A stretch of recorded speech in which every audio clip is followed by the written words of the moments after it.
अध्यक्ष दिलीप जायसवाल ने लालू प्रसाद पर बड़ा हमला बोला। उन्होंने लालू प्रसाद को फादर ऑफ क्राइम बता दिया, जिसके बाद बिहार की सियासत एक बार फिर से गर्मा गई है। हिंदुस्तान में प्राइज की घोषणा होना चाहिए, father of crime. NDA RJD की लड़ाई फादर ऑफ क्राइम तक आई। बिहार बीजेपी के अध्यक्ष दिलीप जायसवाल ने लालू प्रसाद पर बड़ा हमला बोला है। उन्होंने लालू प्रसाद को फादर ऑफ क्राइम बता दिया। कहा, जो पाप लालू प्रसाद ने अपनी सरकार के वक्त किया, आज एनडीए की सरकार उसे धो रही है। Father of crime. हमको तो लगता है कोई प्राइज अगर मिले लालू जी के परिवार को, तो एक ये भी हिंदुस्तान में प्राइज की घोषणा होना चाहिए, फादर ऑफ क्राइम।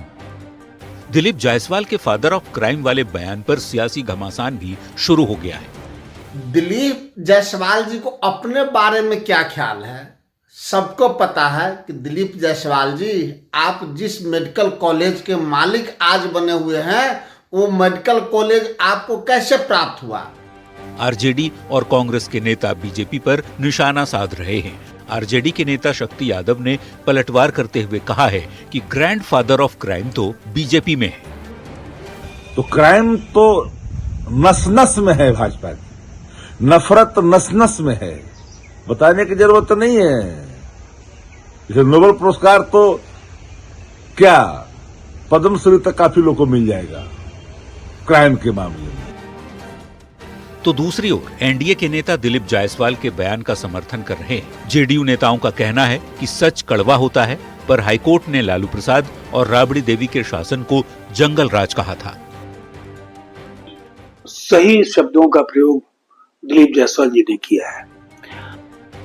दरअसल कानून व्यवस्था के मुद्दे पर आरजेडी नेता तेजस्वी यादव नीतीश सरकार पर निशाना साधते रहे हैं, जिसका जवाब एनडीए नेता लालू प्रसाद और राबड़ी देवी के शासनकाल के हालात की याद दिलाते हुए देते रहे हैं। एक बार फिर दिलीप जायसवाल ने उसी बात का जिक्र किया है जिसने बिहार की राजनीति को बेहद गरमा दिया है।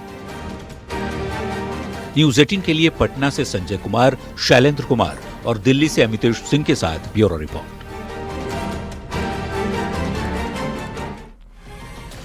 तो एनडीए आरजेडी की लड़ाई लालू वर्सेस नीतीश पर क्यों आई, उसके लिए पहले क्राइम को लेकर जो बहस चल रही है उसको सवालों के जरिए समझते हैं। 2025 चुनाव में क्राइम सबसे बड़ा मुद्दा है।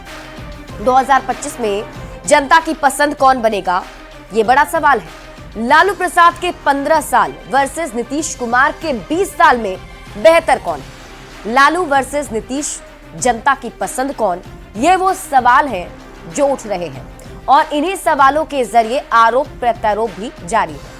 अब जो बीजेपी और जेडीयू की ओर से आरोप लगाए गए, उसके पीछे तर्क क्या दिया गया है उसको हम आपको समझाते हैं। क्योंकि जेडीयू और बीजेपी की ओर से पलटवार कर 2005 के पहले लालू प्रसाद और राबड़ी देवी के शासनकाल का आईना दिखाया जाता है। अब आरोपों के जरिए 2005 से पहले और 2005 के बाद की तुलना वाली सियासत को समझिए। तब और अब में क्या क्या फर्क है। देखिए, नीतीश कुमार का शासनकाल और लालू प्रसाद के शासनकाल को जोड़कर देखा जाता है। इन दोनों में किसका शासनकाल बेहतर है, ये बताने की कोशिश की जाती है। जिसमें कि तब की बात करें तो ये कहा जाता है कि लालू प्रसाद की जो सरकार थी उसमें संगठित अपराध हुआ करते थे, अपराध अब नहीं हो रहे हैं। इसके साथ ही नरसंहार की बड़ी घटनाएं लालू प्रसाद के सरकार में होती थी, हत्याएं अब नहीं हो रही हैं, ये कहा जा रहा है।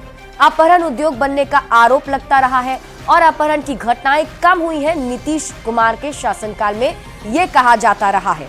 इसके साथ ही लालू राबड़ी के शासनकाल को याद दिलाते हुए एनडीए के नेता जो है उनकी तरफ से ये कहा जा रहा है कि संगठित अपराध पहले होता था और अब जब से नीतीश कुमार की सरकार बिहार में है तब से अपराध जो है वो नहीं कम हो रहे हैं। लेकिन आरोप अब आरजेडी की तरफ से भी लगाया जा रहा है और आरजेडी की तरफ से ये कहा जा रहा है कि अब जो है अपराध की संख्या बढ़ गई है। अब जबकि किसके समय में कितना क्राइम हुआ है इस बात की सियासत होने लगी तो आंकड़ों पर भी नजर डालना जरूरी हो जाता है। कुछ समय पहले जेडीयू ने नरसंहार के आंकड़े जारी कर आरजेडी पर पलटवार किया था जेडीयू की ओर से जारी आंकड़ों के जरिए जानते हैं कि 1990 से लेकर 2005 तक लालू प्रसाद और राबड़ी देवी के शासनकाल में क्या स्थिति थी।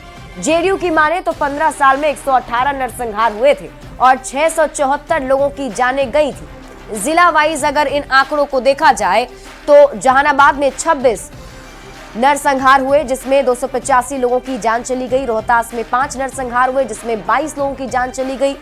तो आरा में 31 नरसंहार हुए, 188 लोगों की मौत हुई। बक्सर में 2 नरसंहार हुए, 16 लोगों की मौत हो गई।